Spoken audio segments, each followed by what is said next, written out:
वास्ता कर दिया, जो मेरे महबूब की गुलामी करे, महबूब की बात माने, महबूब की तालीम पे अमल करे, महबूब के इरशाद को अपने लिए मशअल राह बनाए, वो रहे किराए के घर में उनका चेहरा गुलाब की तरह खिला रहता। जैसे कभी नहीं सुना होगा कोई अल्लाह वाला खुदकुशी किया हो, कभी नहीं सुना होगा कोई एक आलिम रब्बानी खुदकुशी किया हो।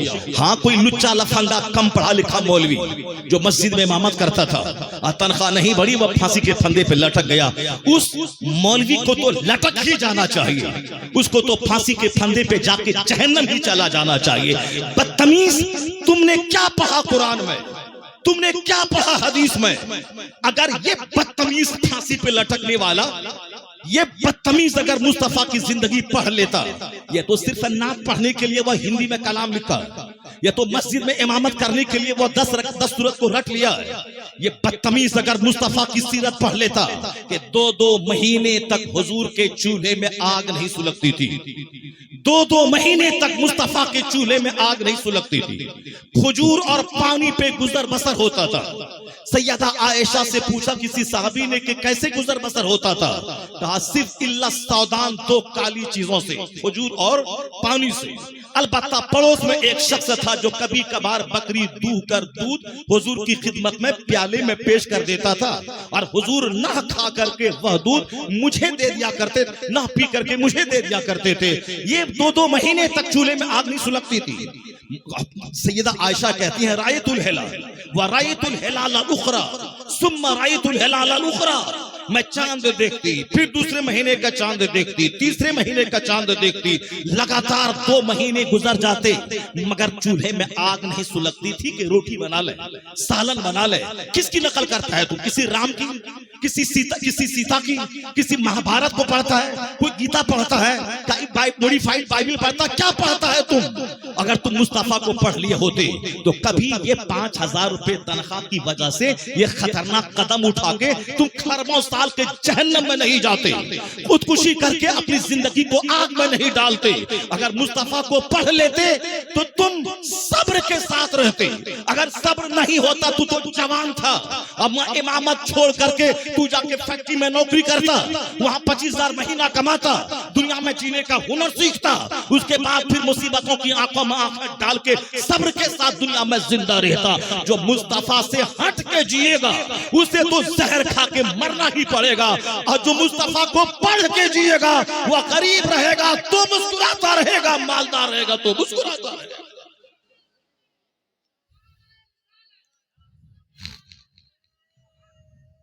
और चंद जोकर है जो उसकी हिमायत में लिख रहा है ये जहर खा के मर गया, ये फांसी के फंदे पे लटक गया। फांसी के फंदे पे लटकने वाला वो होता है जो दीन दुनिया नहीं समझता, जो दीन को नहीं समझता।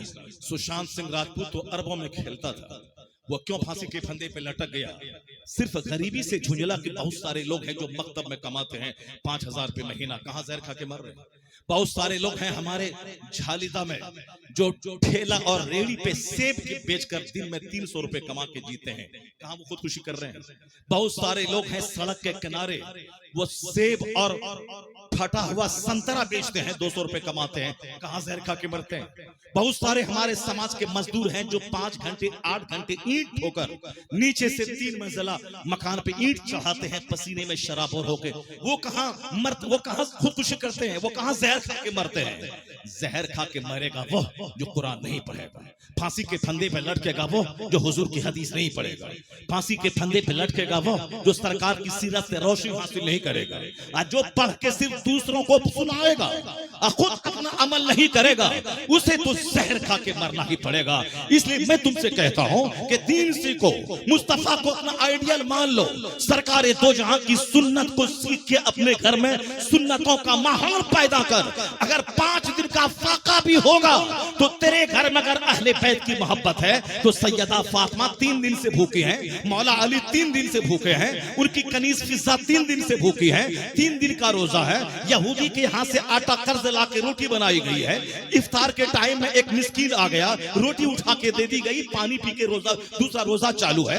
दूसरे दिन रोटी बनी, एक कैदी आ गया, रोटी उठा के दे दी गई, फिर पानी पी के तीसरा रोजा चालू है। और तीसरे दिन रोटी तैयार हुई तो एक यतीम आ गया तो तीनों दिन यतीम, मिस्कीन और कैदी को रोटी दे दी गई। और यहाँ फाके में जरा शिकवा तक नहीं है। और उनका फरमान क्या है, मैं तुम्हें जो खिला रहा हूँ अल्लाह की मोहब्बत में खिला रहा हूं। लफ्ज़े थैंक्स भी मैं तुमसे सुनना नहीं चाहता कि तुम लफ्ज़े शुक्रिया कहे, नहीं, मैं अल्लाह रब्बुल इज्जत से इसका बदला मांगता हूं। तो अल्लाह ने जिब्राइल अमीन को भेज के मुस्तफ़ा के घर वालों की तारीफ की। वयुतइमूना ताम अला हुब्बिही यतीमों व मिस्कीनों व असीरा।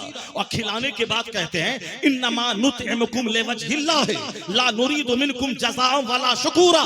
हम इसका कोई बदला और लफ्ज़े शुक्रिया भी तुझसे सुनना नहीं चाहते। हमने जो भूखा रह के खिलाया है वह सिर्फ अल्लाह से बदला मांगने के लिए मैंने खिलाया है।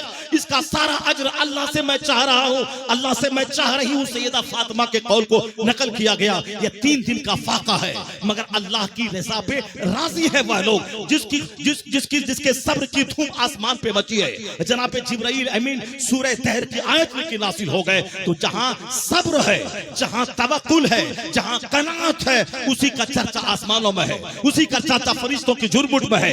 वही दूसरों के लिए आइडियल बन जाता है। और जहां लालच है, जहां बेसब्री है, जहां मजीद हवस है, वहां तो जहर खा के मरना पड़ेगा। पता चला जब फिल्म इंडस्ट्रीज में अरबों कमाने वाला जहर खा रहा है और यहाँ 200 कमाने वाला मस्त 5 वक्त नमाज पढ़ने के बाद उसी 200 में राजी रह रहा है, तो पता चला कि पैसा मसले का हल नहीं है। मसले का हल मुस्तफा की सुन्नत, मुस्तफा की सीरत, मुस्तफा का तरीका है, जो हुजूर को सामने रखेगा। यहाँ भी मुस्कुराएगा, मरेगा तो मुस्तफा की शफाअत से जन्नतुल फिरदौस का हकदार हो जाएगा। ये सारे प्रॉब्लम्स इसलिए हैं कि हम हुजूर को पढ़ना ही नहीं चाहते, हुजूर से हट के जीते हैं। इसलिए खुदकुशी है, इसलिए लफाजी है, इसलिए बकवास है, इसलिए समाज में गाली गलौज है, इसलिए तलाक है, इसलिए तकरार है, इसलिए घर उजड़ रहा है, हमारे बच्चे उजड़ रहे हैं। काफिरों का हौसला बुलंद हो रहा है, वो मुझे मारने, वो मुझे डराने, मुझे सफ़े हस्ती से मिटाने की धमकियां दे रहा है। और हम बुज़दिल बनकर उनकी सारी धमकियों को सुन रहे हैं और फिर अपने ही मजहब के बारे में एहसास कमतरी के शिकार हो रहे हैं कि मेरे मजहब का मुस्तकबिल कैसा है, पता नहीं आने वाला दिन मेरा कैसा होगा। ये लड़का कहां जा रहा, कहां भाग रहा। देखिए जमजम भाई की नात के टाइम में नारा लगा रहा था, जरा उसकी टोपी देखिए किस कदर टोपी, उसकी टोपी लाल है और उसके सर पे जो है नक्शे नाले लगा हुआ है। और ये जमजम भाई के टाइम अगर ये भाग गया होता तो चलो भाई बात समझ में आती कि चलो नाज शरीफ पर समझ में आ रहा, नाज शरीफ ये समझता जल्दी से बयान शुरू हो और हम जा रहे। पूरी नाज सुनता रहा और कुरान हदीस की बात हो रही है, हुजूर की सीरत बयान कर रहे हैं, जीने का सलीका बता रहे हैं। तो अब ये महफिल से उठ के भाग रहा है। ये हमने अपने बच्चों को सिखाया है, यही मजाज हमने लोगों को दिया है। जलसा को इसलिए उठ गया होगा, इस हम बदमानी नहीं कर रहे हैं, अगर किसी वजह से उठ गया तो ठीक है, वरना नहीं तो आमतौर पर जो बच्चों का नेचर है वो तकरीर में कॉमेडी सुनना चाहता है, वह तकरीर में लतीफा सुनना चाहता है, वह तकरीर में बगैर सर पर के लच्छेदार जुमले सुनना चाहता है, ताकि साहब बोले बोले बोले पटाख से पटक करके नारा लगवा दें। जो हमारे लोगों ने माहौल बना दिया, पटक के नारा लगवाने का जो माहौल बना दिया है, सलीके से कुरान हदीस और सीरत की बात ही कोई नहीं सुनना चाहते। इसीलिए उसी माहौल का असर है कि मन नहीं लगता। तो अगर मन नहीं लगेगा तो सुन लो, आने वाले दिन में कोई तकरीर नहीं करेगा। इस स्टेज पर शेख चिल्ली आएगा और जिस तरह से आना शुरू हो गया है, रामपुर, मुरादाबाद, पीलीभीत इलाके में उर्स की तकरीब में शेख चिल्ली को लोग बुला रहे हैं।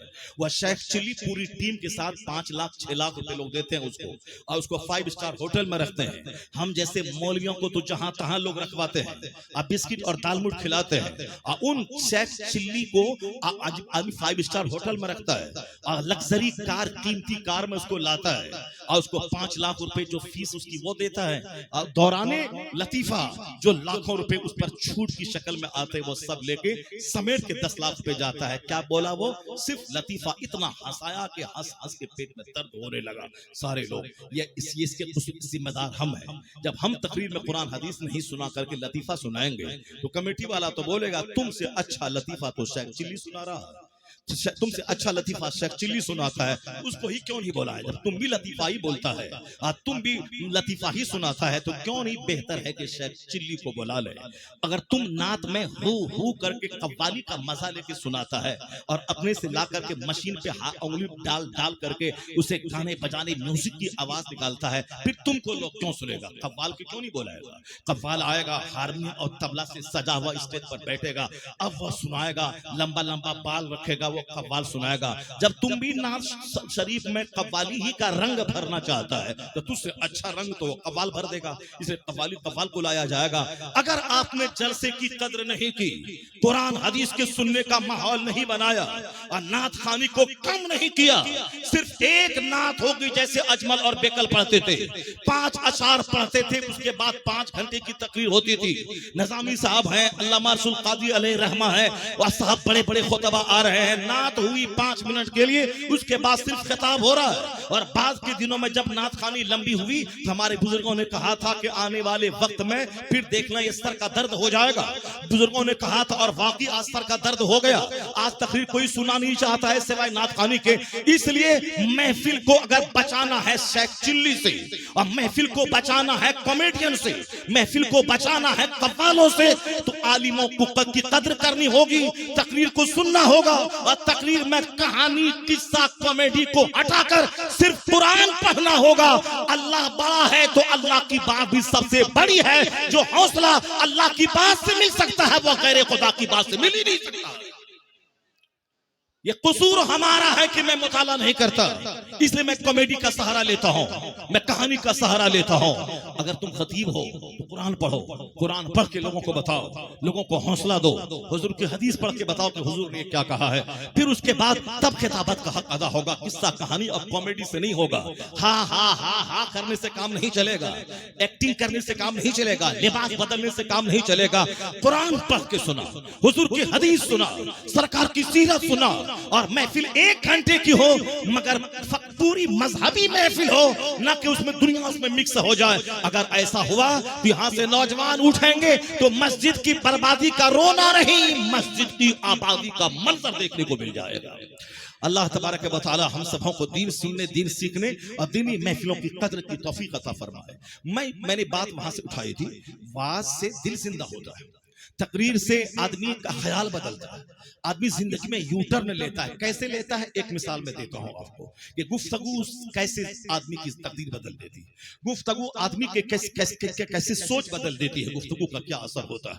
अगर आपकी तवज्जो अगर मेरी तरफ है तो आप गौर से सुनिए इसको। गुफ्तगू ही तो थी, एक शख्स ने हजरत बिलाल को कहा, या इब्न सौदा, एक काली औरत का बेटा, कालीन का बेटा, आदमी है, आदमी की जबान से बात निकल गई, जबान फिसल गई, जबान से कह दिया एक काली औरत का बेटा।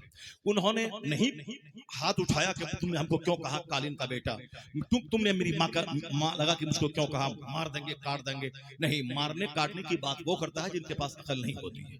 ये मार काट सिर्फ जिहाद के लिए, जब मस्जिद की आबरू खतरे में पड़ जाए, जब हमारा मुसलमान बना रहना मुश्किल हो जाए, उस वक्त सिर्फ दुआ से काम नहीं चलेगा, उस वक्त दिमाग में जिहाद का जुनून चढ़ाना होगा।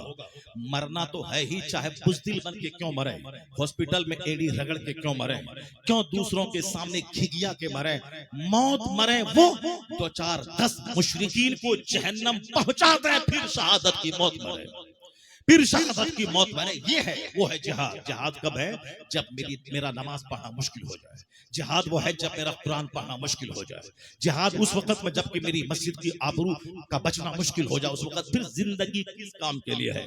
या जिंदगी ऐसे थोड़ी किसी लड़की के लिए जिया जाए, या दिल इसीलिए है कि किसी चोड़ा चमार को दिया जाए, या दिल इसीलिए है कि लिव इन में रहा जाए, या दिल इसीलिए है कि किसी डोमनी की बेटी को दे दिया जाए, या दिल इसीलिए है कि किसी चमार की बेटी को दे दिया जाए।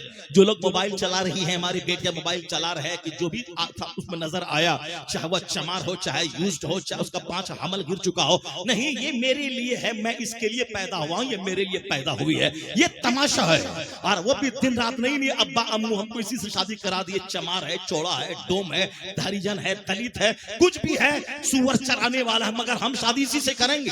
ये तमाशा है इस मोबाइल का, ये दिल उसको चमार को दे दिए। ये हमारे बच्चे हैं जिसको डीएम बनने भेजा था, वो किसी लड़की से के इश्क में गिरफ्तार होकर लड़की को लेकर घर चला आया। बाप जमीन बेच के पढ़ाता था कोटा में, ताकि मेरा बेटा डीएम बनेगा, एसपी बनेगा, नीट निकालेगा, जेई निकालेगा, नाम ऊंचा करेगा। जमीन बेच दो, जमीन रख के क्या करे, बच्चों को पढ़ाना है, लिखाना है।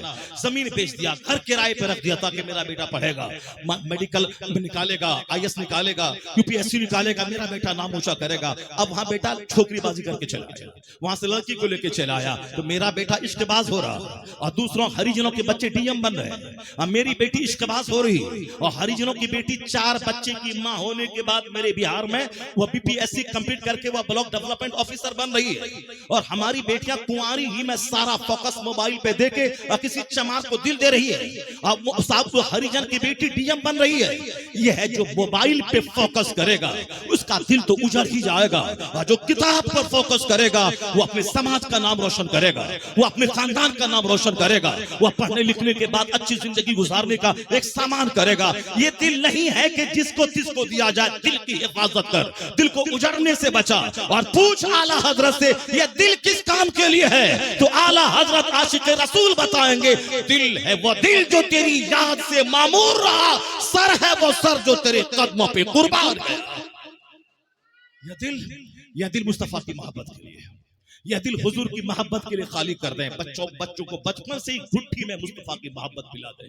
हुजूर की सीरत बयान करें। सबसे ज्यादा घर में चर्चा मुस्तफा का होना चाहिए, और सबसे ज्यादा घर में चर्चा असहाब रसूल का होना चाहिए, सबसे ज्यादा घर में चर्चा नेकों का होना चाहिए, ताकि बच्चों के दिल दिमाग में नेकों की नकल की आदत पड़ जाए। यहाँ तो चर्चा दिन रात है कि वो डॉक्टर बना अरबपति बन गया, वो इंजीनियर बना खरबपति बन गया, वो मास्टर बना 1 लाख महीना कमाने लगा, वो इंजीनियर बना 10 लाख अमेरिका में कमाने लगा, घर बनाया, मकान बनाया, गाड़ी खरीदा, उसके बाद मर गया। ये कोई बाप नहीं बताता है कि वो अमेरिका में 10 लाख महीना कमाया, 90 साल उम्र होगी, वहां से घर आया और 1 दर्जन बीमारी लेके आया और अचानक चक्कर आया, मर गया, बाथरूम में मर गया। ये कोई नहीं बताता। ये मौत का चर्चा अपने घर में बच्चों के सामने करना होगा। इसलिए करना होगा कि ताकि दुनिया की मोहब्बत घटे और आखिरत की मोहब्बत बढ़े, दुनिया की लग्जरियस लाइफ का शौक खत्म हो और जन्नत पाने की तड़प पैदा हो जाए। और ये हुजूर ने कहा है, सरकार सैयदा आयशा फरमाती हैं कि सरकार दो आलम अलैहिस्सलाम का फरमान है, जो रोजाना 20 बार मौत को याद करेगा वो अपने बिस्तर पे ही क्यों ना मर जाए, अल्लाह उसे शहादत का मर्तबा अता फरमाएगा। जो डेली 20 बार मौत को याद करेगा। और हम कैसे जी रहे हैं कि कब्रिस्तान से आने वालों के लिए एक तरफ से देहात में सबके दरवाजे पे बाल्टी में पानी रहता है, ताकि कब्रिस्तान से आके सबसे पहला काम ये करना है कि पैर को धो लेना, ताकि कब्रिस्तान की मिट्टी घर में न जाए।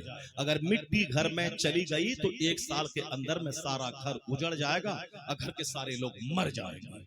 इसलिए मर न जाए, कब्रिस्तान से आने के बाद हाथ धो लेना और पैर धो लेना, ताकि कब्रिस्तान की मिट्टी घर में न जाए। इतना डर है हमें मौत से, इतना डर है हमें कब्रिस्तान जाने से।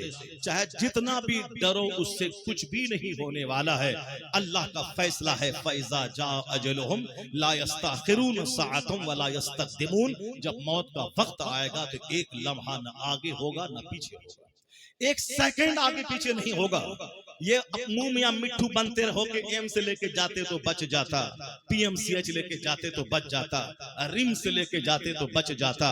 ये सब शैतानी धोखा है। हुजूर कहते हैं फला तकुल लौ फइन्न लौ तफ्तहु अमल शैतान।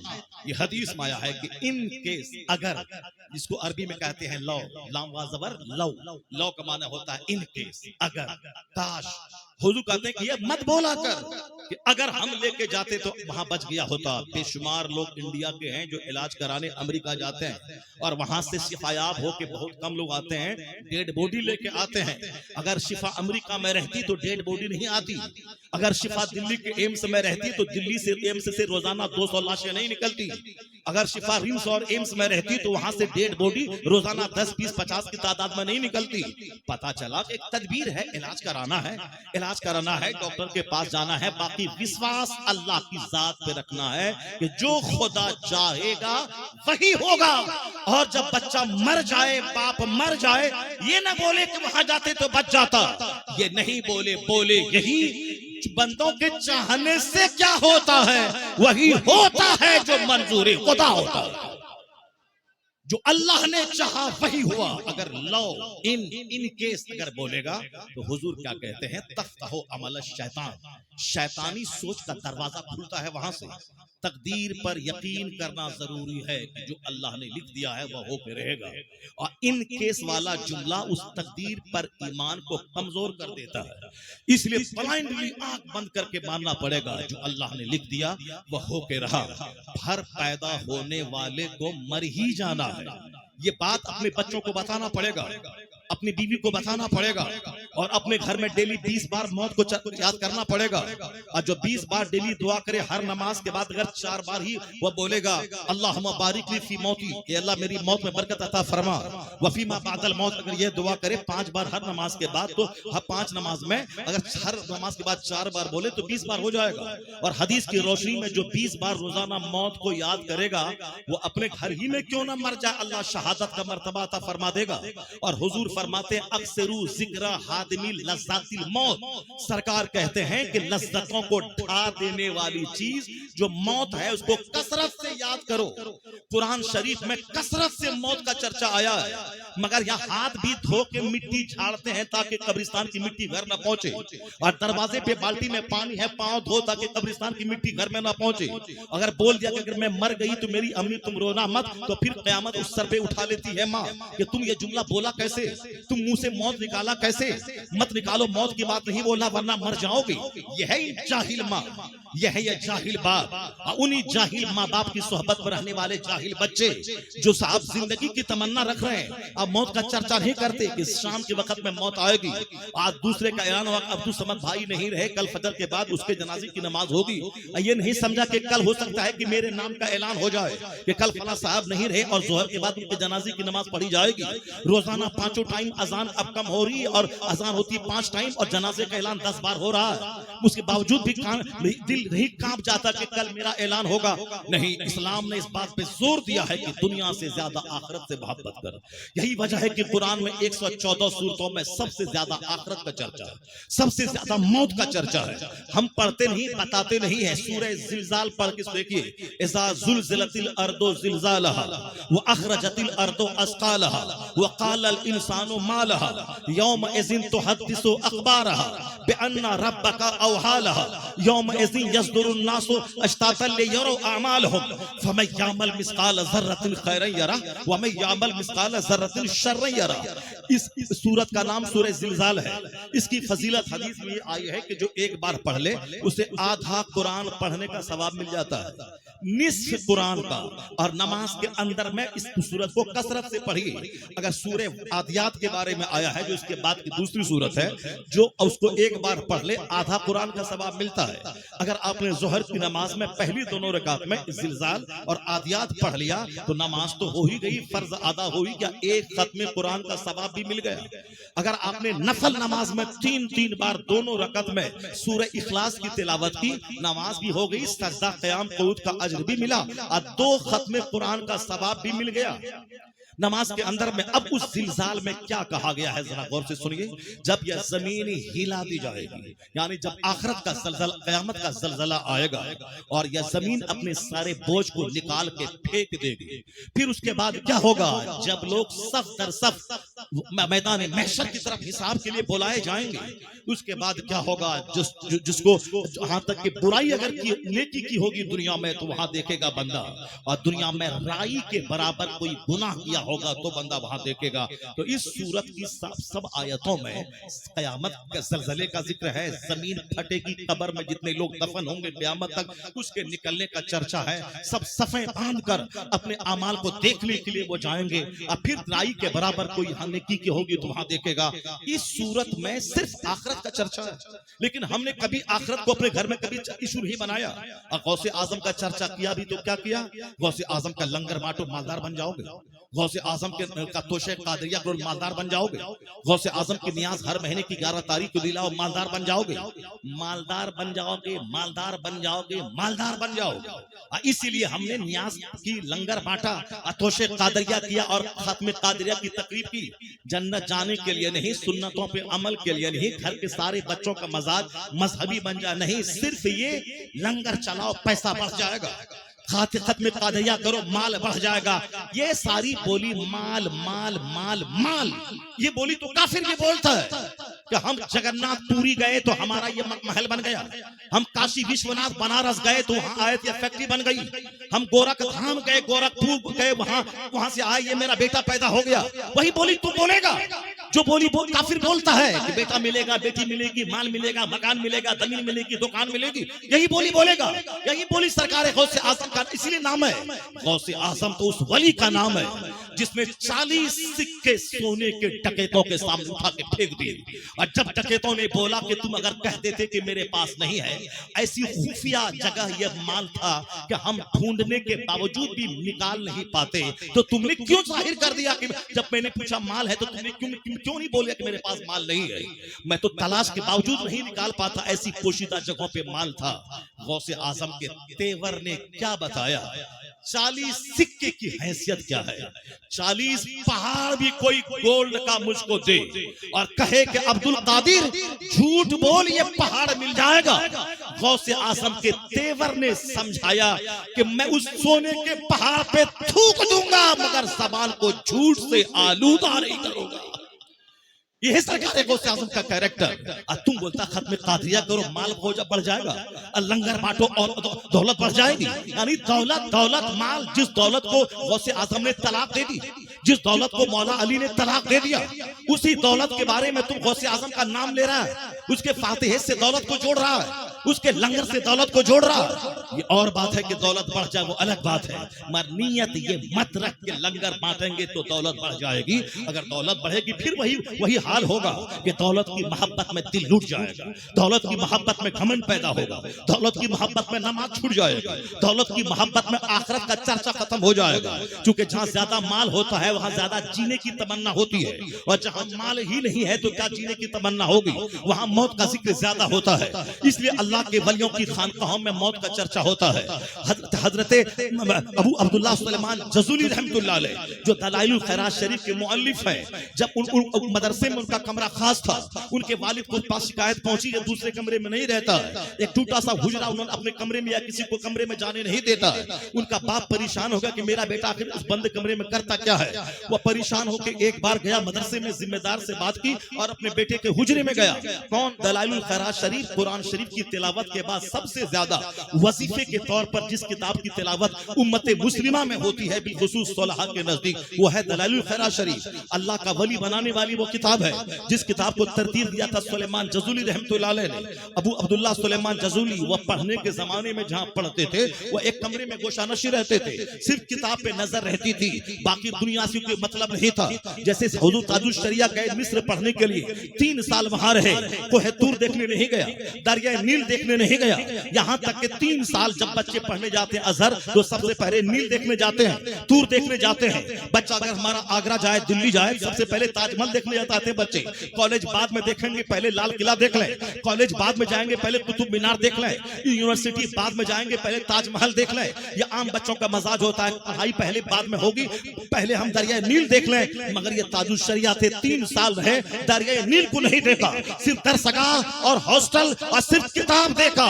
तब रिजल्ट क्या निकला? लाखों बच्चों में मकाम में मुमताज हासिल कर लिया, लाखों बच्चों में स्टूड फास्ट हुए, मकाम इम्तियाज हासिल किया। जो देखेगा महल और जो देखेगा मीनार तो उसकी एनर्जी मीनार की तरफ इन्वेस्ट होगी, जो देखेगा किताब वो आला नंबरों से कामयाबी से हमकिनार होता रहेगा। ये फोकस था अबू अब्दुल्लाह सुलेमान जज़ूली का।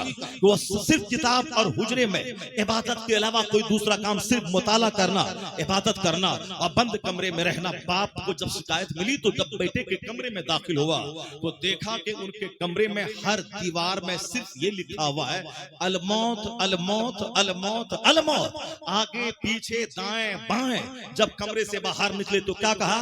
अल्हम्दुलिल्लाह मेरा बेटा अच्छी हालत में है, इसे दुनिया नहीं जिसे उक़बा की नेमत चाहिए। सुभान अल्लाह, सुभान अल्लाह। यह बुजुर्गों का यही हाल होता है, जब बच्चों को दीनदार पाते हैं तो उनका दिल पाक पाक हो जाता है। और हम जैसे दुनियादारों का हाल ये होता है।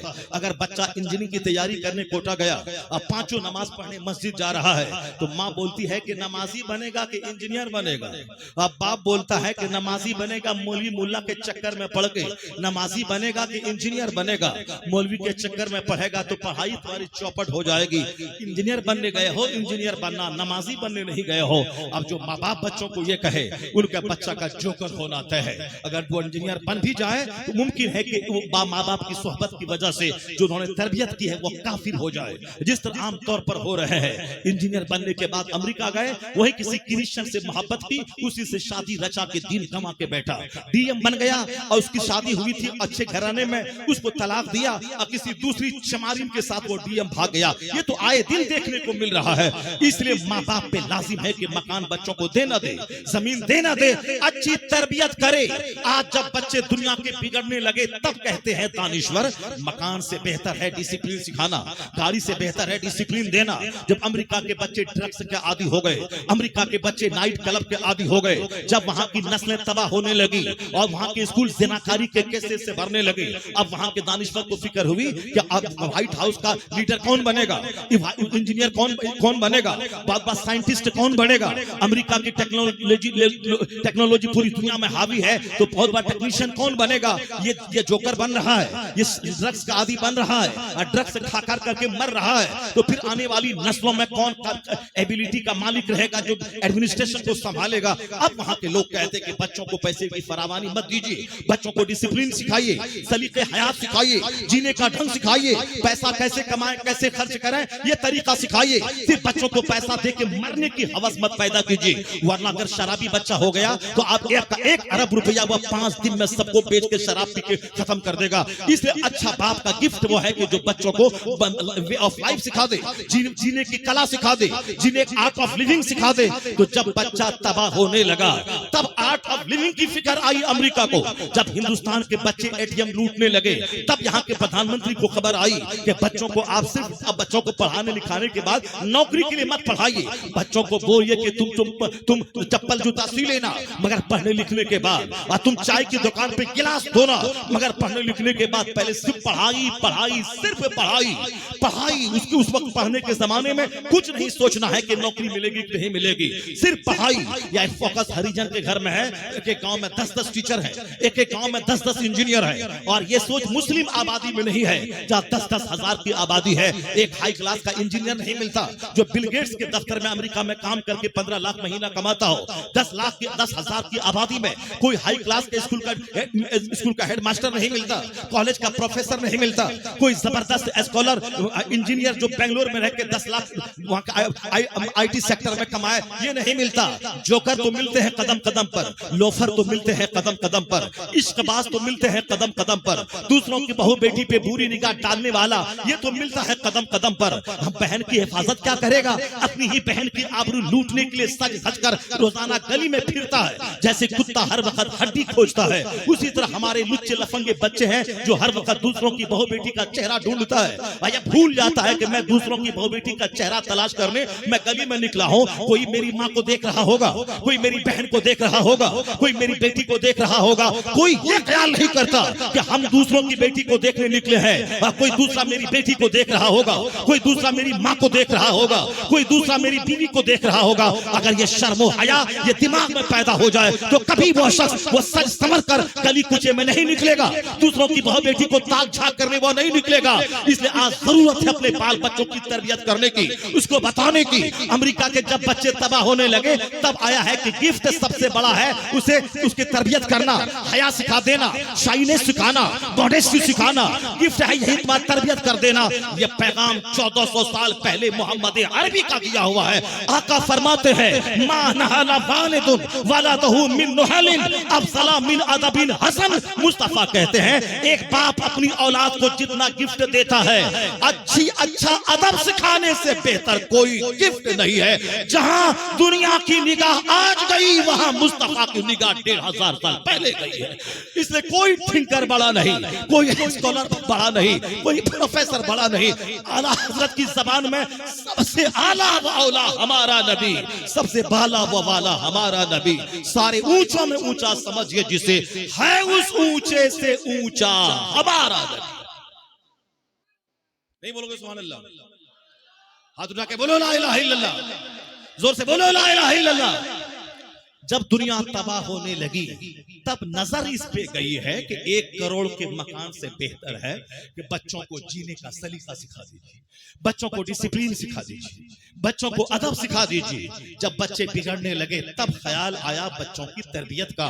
और कमाल है कि मुस्तफा जाने रहमत को यह ख्याल 1500 साल पहले आया है। इसलिए सरकार ने वाज़ेह तौर पर कहा कि एक बाप की तरफ से सबसे बड़ा तोहफा औलाद को यह है कि अपने बच्चों को अदब सिखा दे, बच्चों को डिसिप्लिन सिखा दे, बच्चों को बता दे कि माँ को क्या समझना है, बच्चों को बता दे कि बाप को क्या समझना है, बच्चों को बता दे कि पड़ोसी को क्या समझना है, बच्चों को बता दे कि अपने दोस्तों से कैसे सलूक करना है, बच्चों को बता दे कि हमारा मकसद हयात क्या है और मुझे क्या करना है, मुझे कैसे जीना है। इसलिए मजदूर से लेके बादशाह तक न बादशाह महल पे गरूर करे और न गरीब एहसास कमतरी का शिकार हो जाए। इल्म इल्म इल्म, शिक्षा शिक्षा शिक्षा। मेरा बेटा भीख मांगेगा मगर पढ़ने लिखने के बाद भीख मांगेगा। मेरा बेटा चप्पल सिएगा मगर मेरा बेटा ग्रेजुएशन करने के बाद चप्पल सिएगा।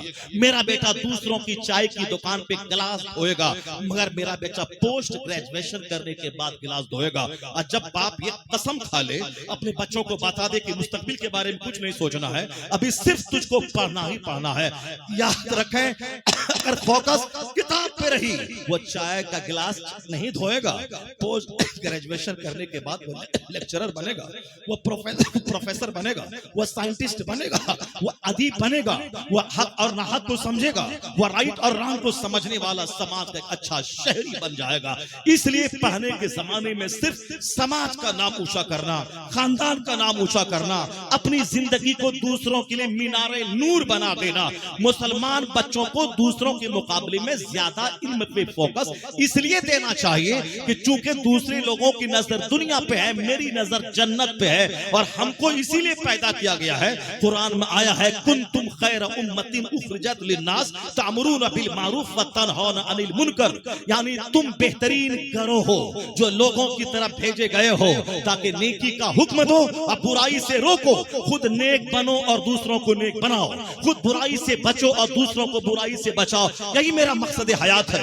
इसीलिए हम दुनिया में पैदा हुए हैं। मैं नेक बनूं, दूसरों को नेक बनाओ, मैं बुराई से बचूं और दूसरों को बुराई से बचाओ। और हुजूर ने कहा ताइस अब्दुल दिनार अब्दुल खमीसा अब्दुल दिरहम अब्दुल दिनार। मुस्तफा कहते हैं कपड़े का गुलाम तबाह हो बर्बाद हो जाए, खाने का गुलाम तबाह हो बर्बाद हो जाए, दिरहमो दिनार का गुलाम तबाह हो बर्बाद हो जाए। जो सिर्फ खाने का मुकाबला करना चाहता है, सिर्फ कपड़े का मुकाबला करना चाहता है, जो सिर्फ मकान का मुकाबला करना चाहता है, जो सिर्फ पैसे का मुकाबला करना चाहता है, हुजूर कहते हैं ताइस अब्दुल दिनार, पैसे का गुलाम तबाह हो बर्बाद हो जाए, कपड़े का गुलाम तबाह हो बर्बाद हो जाए, खाने का गुलाम तबाह हो बर्बाद हो जाए।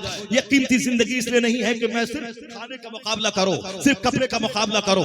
हिंदुस्तान में 2 आदमी हैं जो खूब कपड़े का मुकाबला करता है। एक हमारे प्रधानमंत्री जी हैं जिनके पास सदरी इतनी है कि हम गिन नहीं पाए, और जिनके पास वो कुर्ता पायजामा इतना है कि गिन नहीं पाए। सुबह कोई सदरी है और शाम में कोई सदरी है और दोपहर में किसी दूसरे कलर की सदरी है। ये भारत का राजा है। यहाँ गरीबों को दाना नहीं मिल रहा है, यहाँ बीमारों को दवाई नहीं मिल रही है, यहाँ परेशान हाल परेशान है और हमारा राजा लिबास बदलने में लगा हुआ है। और एक दूसरा हमारा मौलवी साहब है जो पगड़ी अलग कलर की है, जूता अलग कलर का है, साहब घड़ी का बेल्ट अलग कलर का है, जैसा जूता वैसी पगड़ी वैसा घड़ी। आज सिर्फ कपड़े का मुकाबला है, कपड़े का मुकाबला, जूते का मुकाबला, पगड़ी का मुकाबला। सुबह अलग कलर, शाम अलग कलर, दोपहर में अलग कलर। हुजूर कहते हैं कपड़े का गुलाम तबाह हो बर्बाद हो जाए, खाने का गुलाम तबाह हो बर्बाद हो जाए। खाना इसीलिए है ताकि जिंदा रहो और जिंदा इसलिए रहो ताकि अल्लाह की इबादत कर सको। ये है खाने का मकसद। मकान इसलिए है ताकि सर्दी गर्मी से बच सकूं और सर्दी गर्मी से बच के जिंदा रहो इसलिए ताकि अल्लाह की इबादत कर सको। कपड़ा इसीलिए पहनना है ताकि सत्र छुप सके और सत्र इसलिए छुपे ताकि मैं अल्लाह की इबादत करो। मकान बनाना, कपड़ा पहनना, खाना खाना, ये सारी चीजें इसलिए है ताकि मैं जिंदा रहूं और जिंदा इसलिए रहूं ताकि मैं अल्लाह की इबादत करूं। अल्लाह की इबादत जिंदगी का मकसद है और ये सारी चीजें वह जिंदगी में मुमीद व मुआविन मददगार साबित होने वाली है। जिंदा रहने के लिए जरूरी है और जिंदा रहना जरूरी इसीलिए है ताकि मैं अल्लाह की इबादत करूं। ये मकसद हयात बच्चों को बता दे, ये मकसद हयात खुद अपनी जिंदगी में इसको रट की गिरह बांध के रख ले। अगर ऐसा हुआ तो कोई खाने को मजहब नहीं बनाएगा, कपड़े को मजहब नहीं बनाएगा, मकान की तामीर को जिंदगी का सबसे बड़ा मकसद नहीं बनाएगा। अगर आखिरत की बात हुई तो जीना आसान हो जाएगा। गरीब गरीब रहे तो मुस्कुराता रहेगा, मालदार रहे तो भी मुस्कुराता रहेगा। इसलिए कुरान शरीफ में सबसे ज्यादा चर्चा आखिरत का और हदीस में भी सबसे ज्यादा चर्चा आखिरत का। हुजूर ने फरमाया अद्दुनिया जीफतुन व तुल्लाबुहा किला, यह दुनिया मुर्दार है, उसके तलबगार कुत्ते हैं। हुजूर कहते हैं सरकार अद्दुनिया जीफतुन व तुल्लाबुहा किला, यह दुनिया मुर्दार है, जैसे मरी हुई बकरी उसको कुत्ता खाता है, आदमी नहीं खाता है, उसी तरह नमाज रोजा हज व ज़कात छोड़कर, हराम हलाल की तमीज खोकर, हराम से हलाल से जैसे हो माल चाहिए, जैसे आमतौर पर लोगों का मजाज बन गया है, ये वह तलबगार वह ये कुत्ते हैं जो मुर्दार पे रीझना चाहते हैं। आदमी कौन है? अल कय्यसु मन दाना नफ्सा वो अमीला लिमा बादल मौत। हुजूर कहते हैं अकलमंद है वह जो अपने नफ्स को दबाता रहे, नफ्स को कुचलता रहे, नफ्स की हर बात नहीं माने, और फिर वो अमीला लिमा बादल मौत, मरने के बाद की जिंदगी के लिए अमल करता रहे। और बेवकूफ है कौन? हुजूर कहते हैं वल आजिजो मन अतबा नफ्सहु हवाहा व तमन्ना अल्लाह, बेवकूफ है वह जो नफ्स की गुलामी करे। नफ्स बोले सो अभी फजर नहीं बाकी कज़ा पढ़ लेंगे, नफ्स बोले अभी कड़ाके की सर्दी है कौन नहाएगा, जोहर में कज़ा पढ़ लेंगे, नफ्स बोले बहुत शदीद गर्मी है कौन रोजा रखेगा, बाद में देख लेंगे, नफ्स बोले कि अभी हज करने की क्या जरूरत है, हज करने के बाद वापस लौटेंगे, अगर दीनदार नमाजी नहीं बने तो दुनिया मजाक उड़ाएगी, इसलिए 2-4-10 साल के बाद हज कर लेंगे, उसके बाद कोई काम नहीं रहेगा, तो हाथ पांव तोड़ के घर में बैठेंगे, मस्जिद जाएंगे, और इस बीच में चाहे उसकी मौत क्यों ना आ जाए, हज से महरूम रह जाए, चलेगा। यह नफ्स उसको जो जो कहता है या अमल करता है। नफ्स कहता है आज चाउमीन खाना है, खाना है, बर्गर खाना है, खाना है, आज पिज्जा खाना है, खाना है, आज मशीनी ज़बीहा खाना है, खाना है, चाहे हराम हो खाना है, शराब हराम हो पीना है, ताड़ी पीना है, सेहत के लिए जरूरी है, चाहे ये किसी गुस्ताखे रसूल का ज़बीहा है, खाना है, खाने में बड़ा टेस्टी है, पिज्जा टेस्टी है, KFC टेस्टी है, ये चाहे यहूदी खबीस मरदूद का प्रोडक्ट हो, हमें कोको कोला पीना है, हमें थम्स अप पीना है, वह खबीस का मरदूद की फैक्ट्री का बना हुआ हो, हमारे बाल बच्चों को शहीद करे, कलमा पढ़ने वालों को मारे, हमारी जमीन पे कब्जा करके हमें